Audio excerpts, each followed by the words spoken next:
www.juantoledo.es patrocina este espacio.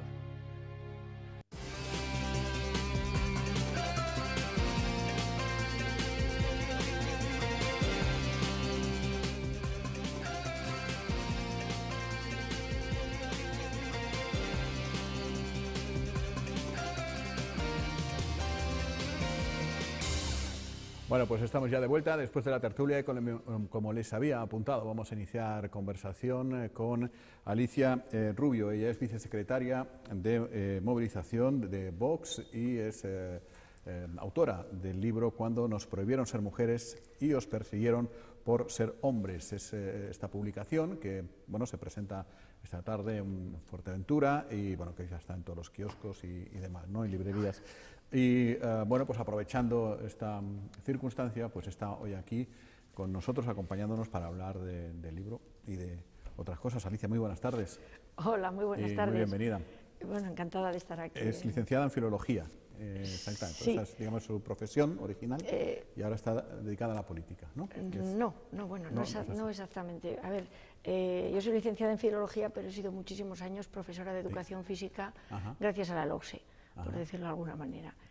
Y fue el origen de que terminara escribiendo el libro, porque si la ideología de género es estúpida en todos los ámbitos, concretamente en los ámbitos físicos, del ejercicio físico y del deporte, es ya un auténtico despropósito. Y entonces empecé a estudiarlo y terminé escribiendo el libro porque descubrí mucho más de lo que me podía imaginar. Porque el libro, digámoslo de forma genérica, cuestiona la ideología de género. ¿Se puede decir así? Sí. El libro no está en kioscos y librerías. El libro es una autoedición porque dos editoriales con las que pude contactar me dijeron que era muy bueno, pero que les daba miedo. Les daba miedo porque iba a llegar un momento en el que contraponerse, es decir, ponerse en contra de la ideología de género podía acabar siendo delictivo y estamos camino de ello. Entonces, pues el libro en realidad lo que hace es desmontar todas las mentiras de la ideología de género, porque es científico, falaz, demuestra el daño que está haciendo en la sociedad. Y por lo que se me ha perseguido yo creo que es porque señalo la cantidad de dinero público que se invierte en esta ingeniería social, que además de no resolver nada y de complicarnos la vida a todos, es que en muchos casos está yendo a bolsillos de los lobbies que promocionan esto y de partidos políticos y de sindicatos. Bueno, vamos a poner ejemplos concretos, si le parece. Un ejemplo de qué manera se está malgastando el dinero, desaprovechando, yendo a parar a sindicatos y tal, ¿en qué exactamente, concretamente? Vamos a ver, es un entramado, la ideología de género es un entramado en el que hay unos poderosísimos lobbies, que son el lobby feminista y el lobby homosexualista, que de hecho hay una frase de Voltaire que dice: si quieres saber quién te gobierna, busca a quien no puedes criticar. Entonces, estos colectivos están exigiendo, mediante el victimismo, estoy hablando de colectivos que dicen representar también a la mujer, y no nos representan, mediante el victimismo y mediante unos agravios ancestrales están exigiendo un montón de dinero público para resolver esos tales agravios que actualmente en una sociedad igualitaria como es esta, donde las leyes hasta ahora nos protegían igual a todos, no tiene ningún sentido. Esa forma, digamos, de resarcirles consiste en dinero, muchísimo dinero público, y privilegios, que son todas las leyes de género que están saliendo, tanto las leyes que benefician a la mujer, como pueden ser las leyes de igualdad entre hombres y mujeres, donde se proponen cuotas para mujeres mediocres, que se supone que las mujeres valemos y somos tan inteligentes como los hombres, y no creo que necesitemos ningún tipo de cuota si queremos llegar a algún sitio.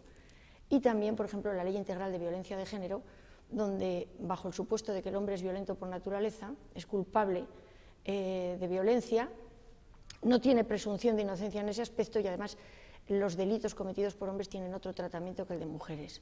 Y luego están las leyes de igualdad LGTBI, en las que se producen una serie de privilegios, que van desde privilegios económicos, de asociacionismo, privilegios en sanidad, incluso un delito de homofobia en el que al heterosexual, que es el único que puede cometerlo, le supone una inversión de la carga de la prueba. Es decir, si a ti te acusan de homofobia, tú tienes que demostrar que no lo eres, con lo cual se socavan los fundamentos del derecho desde el derecho romano en el que nos hemos basado. Estas leyes además tienen otro problema, o sea, vulneran el derecho a la presunción de inocencia, vulneran el derecho a la igualdad, vulneran el derecho de los padres a educar a sus hijos en sus valores y convicciones, porque todas ellas tienen capítulos en los que estos lobbies entran a contarles a los menores una serie de falacias que están haciendo un daño enorme. Y todo eso lo veía yo en las aulas y escribí el libro. Bueno, no me extraña que haya sectores enfadados. No, pues que debatan. Sectores que estarán contentos y sectores que no tanto. Pero si no existiera todo este tipo de leyes, de discriminación positiva en algunos casos, de legislación y demás, ¿cree usted que la mujer podría desarrollarse exactamente igual, en igualdad de condiciones, de oportunidades, en fin, en todos los ámbitos, y que colectivos como el LGTBI pues, no se vería más expuesto a señalamientos, agresiones? No sé, si todo esto no existiera, ¿empeoraría la sociedad o no? Mejoraría. Vamos a ver, yo he vivido con leyes igualitarias, yo no he necesitado leyes de discriminación positiva, que suponen discriminar negativamente a todos los hombres a los que yo quiero. Por lo tanto, yo no quiero esos privilegios. Yo he vivido con esas leyes y yo he hecho lo que he querido, he estudiado lo que he querido y he llegado donde he querido. Y es así. O sea, son estas leyes, y naturalmente no hablemos del colectivo LGTBI, que son una serie de señores que dicen representar a todos los homosexuales. El homosexual es un señor normal, y nos han dicho que es una persona normal, que llega a donde quiere y como quiere, y que tiene los mismos derechos que tengo yo y que tienes tú y que tiene todo el mundo. El problema de estas leyes es, primero, que solo benefician a esos lobbies que dicen representar a mujeres y a homosexuales, y que no nos representan en absoluto, que nos utilizan a nosotras como los utilizan a ellos. Y en segundo lugar, a la larga estas leyes lo que producen es lo contrario de lo que dicen.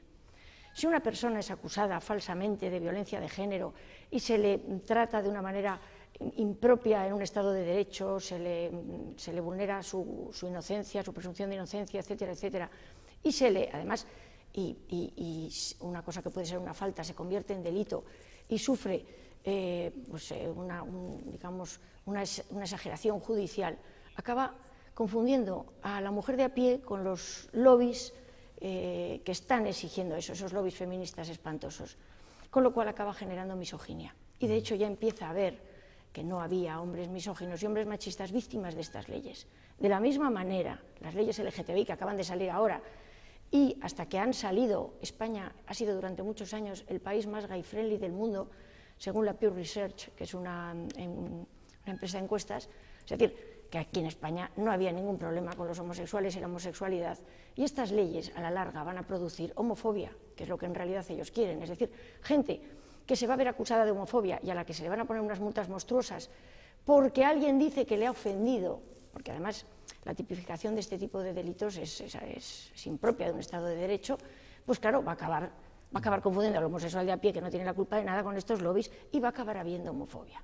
Entonces, naturalmente, estaríamos muchísimo mejor. Pero es que además, estas leyes nos cuestan miles de millones de dinero público, que va a estos lobbies para que entren a dar cursillitos a las aulas, para que tengan en sus asociaciones verdaderos dinerales, porque reciben para el asociacionismo, es decir, bueno, puestos, un montón de puestos políticos de igualdad LGTBI, concejales, concejalillos, observadores, observatorios.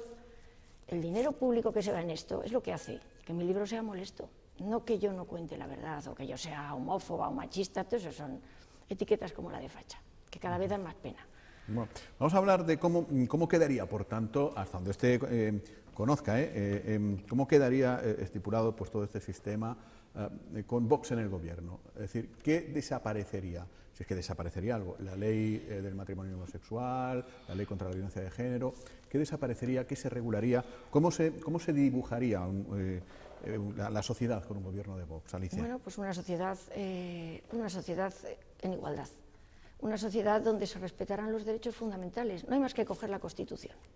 En la Constitución todos tenemos que ser iguales, no puede haber leyes de privilegio.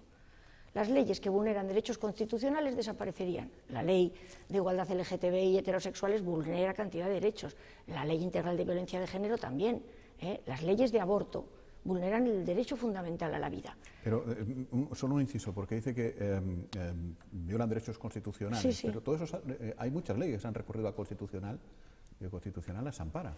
Vamos a aclararnos. El Constitucional, y es otro de los grandes problemas que Vox quiere resolver, es que aquí los tres poderes no son tan independientes como debieran. El Tribunal Constitucional está muy politizado.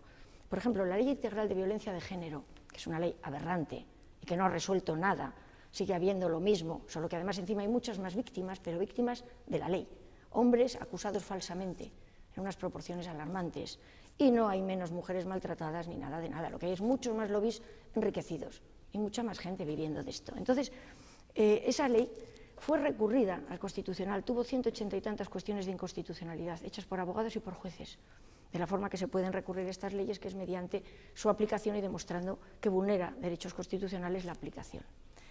Bueno, pues fue aprobada por el voto de calidad de la presidente del Tribunal Constitucional, doña María Emilia Casas, reconocida persona de reconocido, digamos, ideario político, con lo cual se aprobó, pero se aprobó, vamos, se dio por constitucional, pero por política, no porque lo sea, que no lo es. Bueno, entonces, pero convengamos que del pasado a hoy sí que ha avanzado la sociedad en el sentido de la igualdad. Usted, por ejemplo, ha dicho que ha llegado a donde ha llegado sin ninguna necesidad de demostrar ser mujer, ni ningún impedimento, ni ningún favor por ser inferior, entre comillas, etcétera, etcétera. Pero sí es verdad que gente más mayor que usted, que es joven, y que yo, que en fin, a veces también lo digo, la mujer precisaba permiso del marido para viajar, para obtener carne de no sé cuántos y tal. Es decir, entre lo que tenemos y de donde venimos, hay un término medio, ¿considera usted? sí, claro que lo hay. El que o regresamos a donde venimos. Estamos regresando a donde venimos, pero a la inversa. A ver, como comprenderá, yo es que además he vivido, desde el primer momento de mi vida adulta, yo he podido, no he tenido que pedir permiso absolutamente a nadie para hacer nada, pero es que tampoco quiero que mis hijos varones tengan que verse pidiendo permiso a sus mujeres o tengan que verse con denuncias falsas, porque hay mujeres que tienen una serie de privilegios que les hacen poner denuncias falsas, que se demuestre que son falsas y que no les pase nada. Entonces, hay un honroso término medio, y por eso lucharon las mujeres, las que antes se llamaban feministas y ahora han denigrado este nombre hasta el punto de que yo, que podría decirse que soy feminista, pero de las de antes, ahora no admito que me llamen feminista. Ese término ya lo han ensuciado de tal manera que no es lo mismo. ¿Cómo voy a querer yo que las mujeres tengan que pedir permiso a nadie? Yo lo que quiero es que mujeres y hombres tengamos los mismos derechos y no que yo me encuentre con que frente a un hombre que vale más, me cojan a mí por una ley de cuotas que soy una mujer mediocre. Por ejemplo, yo quiero que cojan a la persona que valga. A mí no me interesa tener en ningún lugar, ni público ni privado, la mitad de personas de un sexo y la mitad de otro, con la sospecha de que ahí puede haber muchas personas que están por unos privilegios y no por sus valías, porque a mí como ciudadana, tener a una persona con la entrepierna adecuada, pero que sea una persona incompetente, me parece tan ridículo como tener un médico que lo que tiene que saber es catalán y no medicina. Entonces, estamos en lo mismo. A ver, aclarémonos. O sea, si decir lo que yo digo es ser machista, ser homófoba y ser facha, creo que empiezan a ser medallas. Y creo que muchísima gente, pues vamos a tener que ser eso. Lo que me sorprende es que no haya más gente machista, homófoba y facha, partiendo de la base de que estamos pidiendo igualdad, estamos pidiendo que la Constitución se cumpla y que los derechos constitucionales se respeten. O sea, pero estamos preparados como sociedad, los españoles y españolas en general, para asumir sin leyes de ningún tipo, de ese tipo, que digamos puedan proteger en algún momento los derechos de algún colectivo que hasta ahora se veía señalado. ¿Estamos ya preparados para ir sin red? Para asumir con naturalidad todo lo que nos está contando, porque, sí, yo insisto, venimos un tiempo en que era necesario no, en absoluto. Ir poniendo las cosas en su sitio. En absoluto. Aquí llegó una democracia, aquí salieron leyes igualitarias, yo he vivido en esas leyes tranquilamente, yo he vivido la movida, o sea, teníamos homosexuales reconocidos en la movida a manta, las chicas hacíamos lo que nos parecía oportuno, o sea, es decir, aquí no se necesita ninguna red nada más que leyes igualitarias, nada más, pero no leyes de privilegio, estas leyes no son igualitarias. Vamos a aclararnos, este tipo de legislación de discriminación positiva, ¿qué significa? Con ese nombre que parece bonito, significa discriminación negativa para los que no están amparados por esas leyes, proviene de la ONU y recomiendan ese tipo de discriminación positiva en países donde la mujer está de tal manera como puede estar en los países islámicos, en Irán o el homosexual. Y sin embargo, son los países occidentales los que están aplicando esas legislaciones en unas situaciones de igualdad absoluta en la que lo que están generando es lo contrario. Y usted dirá, ¿y por qué lo hacen? Y yo digo, porque les supone poder invertir mucho dinero público en redes clientelares. O sea, aquí lo que hay es una mezcla de confundir las churras y las merinas y de sacarse muchísimo dinero. Naturalmente que estamos preparados a vivir sin red, hemos estado viviendo. Si es que el problema es que es de 10 años a esta parte, cuando se están, 10, 15 años a esta parte, cuando se están generando estas aberraciones. Usted me dice que 15 años antes yo no tenía derechos o necesitaba algo de eso. A ver, que yo tengo muchos años, es que yo he vivido en libertad y me doy cuenta de que a mis hijos no les van a dejar vivir en libertad. Y me da miedo. Ajá. Bueno, ¿dónde se puede conseguir el libro? Ya hemos dicho en kioscos y librerías. Pues ¿no? en Amazon. No hay ningún kiosco ni ninguna librería que haya dicho, venga, va. No, es que está en Amazon. Tuve que recurrir a la autoedición. Okay. Y bueno, realmente... y en sus presentaciones me imagino que también los tendrá para las personas que estén Sí, claro, interesadas. tengo que comprar algunos yo misma en Amazon, porque además no es una editorial, es una... Amazon distribuidora, es una distribuidora. digamos, ¿no? Alguien me echó en cara, decía, sin sustancia, es que usted tenía que haber, Amazon es una multinacional, que no sé qué, usted tenía que haberlo hecho en una editorial española. Hombre, claro, naturalmente, y el próximo libro lo voy a hacer en una editorial española porque ya tengo gente valiente que me publica, pero en esa ocasión es que no hubo manera. O sea, y bueno, y me gustaría decir que la democracia en España está viéndose tremendamente vulnerada por muchas razones, aparte de por esa especie de no separación entre el legislativo, el ejecutivo y el judicial, aparte de por la enorme corrupción que estamos viviendo. Además, es que empiezan a vulnerarse los derechos de libertad de expresión y de libertad de opinión. Yo intento presentar mi libro y me encuentro con que se me impide, bueno, se me prohíbe ir a las salas públicas, que he pagado yo, como todos, con mi dinerito, con mis impuestos. Se amenazan a los hoteles cuando trato de alquilar una sala. Me encuentro cuando consigo hacerla a una colección de individuos que se dicen antifascistas y son el más claro ejemplo de fascismo, insultando y queriéndome pegar. Eso estamos viviéndolo en España, eso lo estoy viviendo yo, no me lo invento. Alicia, pues, en fin, deseamos buen camino, como todo el mundo que viene por aquí. Aquí lo haremos mejor o peor, pero libertad de expresión tiene todo el mundo.